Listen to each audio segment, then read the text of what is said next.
বিমান দুর্ঘটনার মূল কারণ খুঁজতে ব্ল্যাক বক্সের গুরুত্বপূর্ণ ভূমিকা। ফ্লাইট রেকর্ডার, যা সাধারণত ব্ল্যাক বক্স নামে পরিচিত, এটি বিমানে ব্যবহৃত একটি ইলেকট্রনিক রেকর্ডিং ডিভাইস যেটাতে বিমানের সমস্ত তথ্য সংরক্ষিত থাকে, যা কোনো বিমান দুর্ঘটনার তদন্তে ব্যবহৃত হয়। এভিয়েশন বা বিমান নিরাপত্তা বিশ্লেষকরা এটিকে ব্ল্যাক বক্স নামে ডাকেন না, বরং তারা বলেন ফ্লাইট রেকর্ডার। দ্বিতীয় বিশ্বযুদ্ধের সময় এ ধরনের যন্ত্র তৈরির উদ্যোগ প্রথম নেওয়া হয়, তবে সত্যিকারের কাজ শুরু হয় ১৯৫০-এর দশকের গোড়ার দিকে। অস্ট্রেলীয় সরকারের অ্যারোনটিক্যাল রিসার্চ ল্যাবরেটরিতে গবেষণা বিজ্ঞানী ডেভিড ওয়ারেন এটি আবিষ্কার করেন।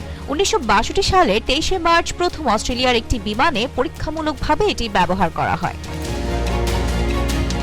ব্ল্যাক বক্স কালো কোনো বস্তু নয়, বরং এর রং অনেকটা কমলা ধরনের। এটি অত্যন্ত শক্ত ধাতব পদার্থ দিয়ে তৈরি করা হয়। কয়েকটি লেয়ার দিয়ে এটি এমনভাবে তৈরি করা হয় যাতে প্রচণ্ড উত্তাপ, ভাঙচুর, পানি বা প্রচণ্ড চাপের মধ্যেও এটি টিকে থাকতে পারে। এটি ১০০০ ডিগ্রি সেলসিয়াস তাপমাত্রাতেও অক্ষত থাকতে পারে। স্টেইনলেস স্টিল বা টাইটানিয়ামের খোলস দিয়ে বাক্সের আবরণ তৈরি করা হয়। টিকে থাকার অনেকগুলো পরীক্ষা পাশ করার পরে এগুলোকে বিমানে সংযোজন করা হয়। সব ধরনের তথ্য এটি সংরক্ষণ করে রাখে। এর মধ্যে দুই ধরনের তথ্য সংরক্ষিত থাকে, একটি হলো ফ্লাইট ডেটা রেকর্ডার আর অপরটি হলো cockpit voice recorder. Flight data recorder এই যন্ত্রটি প্রতি সেকেন্ডে কয়েক ডজন প্যারামিটার রেকর্ডের মাধ্যমে একটি ফ্লাইটের সাম্প্রতিক ইতিহাস সংরক্ষণ করে। এটি বিমানের ওড়া, ওঠানামা, বিমানের মধ্যের তাপমাত্রা, পরিবেশ, চাপ বা তাপের পরিবর্তন, সময়, শব্দ ইত্যাদি নানা বিষয় নিজের সিস্টেমের মধ্যে রেকর্ড করে রাখে। ককপিট ভয়েস রেকর্ডার এটিতে ককপিটের ভেতর পাইলটদের নিজেদের মধ্যে কথাবার্তা, পাইলটদের সাথে বিমানের অন্য ক্রুদের কথা, ককপিটের সাথে এয়ার কন্ট্রোল, ট্রাফিক বা বিমানবন্দরের সাথে রেডিও যোগাযোগের কথা রেকর্ড হতে থাকে। দুটি রেকর্ডার একত্রে ফ্লাইট ইতিহাস সম্পর্কে নিখুঁত তথ্য দেয়, যা পরবর্তী তদন্তের কাজে লাগে। এফডিআর এবং সিভিআর একত্রে একক যন্ত্র হিসেবে ব্যবহৃত হতে পারে। আধুনিক ব্ল্যাক বক্সগুলোয় ২৫ ঘন্টা পর্যন্ত বিমানের ফ্লাইট ডেটা ধারণ করে রাখতে পারে। এর ভেতর অনেকগুলো মেমোরি চিপ পাশাপাশি সাজানো থাকে। এখানে তথ্য সরবরাহ করার জন্য বিমানের বিভিন্ন জায়গায় অনেক সেন্সর লাগানো থাকে।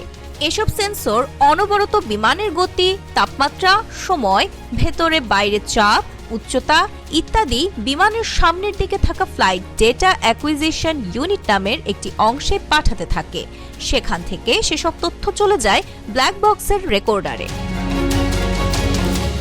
তথ্য ধারণ ক্ষমতা বিমান চলাচলের একটি নির্দিষ্ট সময় পর্যন্ত ব্ল্যাক বক্স তথ্য সংরক্ষণ করে রাখে। মূলত শেষের দিকে তথ্য এটিতে জমা থাকে।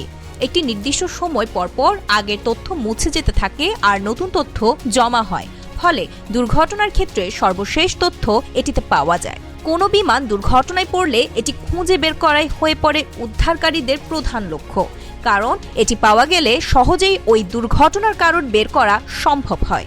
বাক্সটি উজ্জ্বল কমলা রঙের হওয়ায় সেটি খুঁজে পাওয়া সহজ হয়।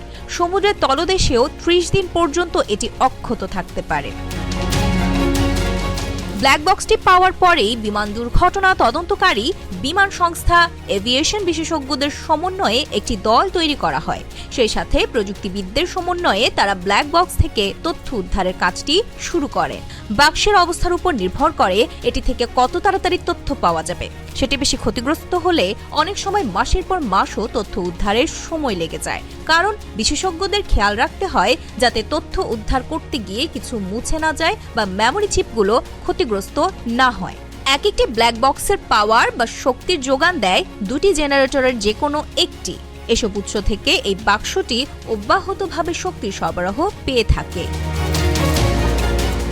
ব্ল্যাক বক্স নামকরণের কারণ, এটি নামকরণের সঠিক কারণ জানা যায় না। অনেকে মনে করেন আগে এটির রং কালো রঙের ছিল, তাই হয়তো তখন থেকে এর নাম ব্ল্যাক বক্স। আবার অনেকেই বলেন দুর্ঘটনা, মৃত্যু ইত্যাদির কারণে এটিকে ব্ল্যাক বক্স ডাকা হয়। অনেকের ধারণা দ্বিতীয় বিশ্বযুদ্ধের সময় নতুন আবিষ্কৃত যে কোনো ধাতব প্রযুক্তিকে কালো রং দিয়ে ঢেকে রাখা হতো, যার কারণেও এটির নাম ব্ল্যাক বক্স হতে পারে।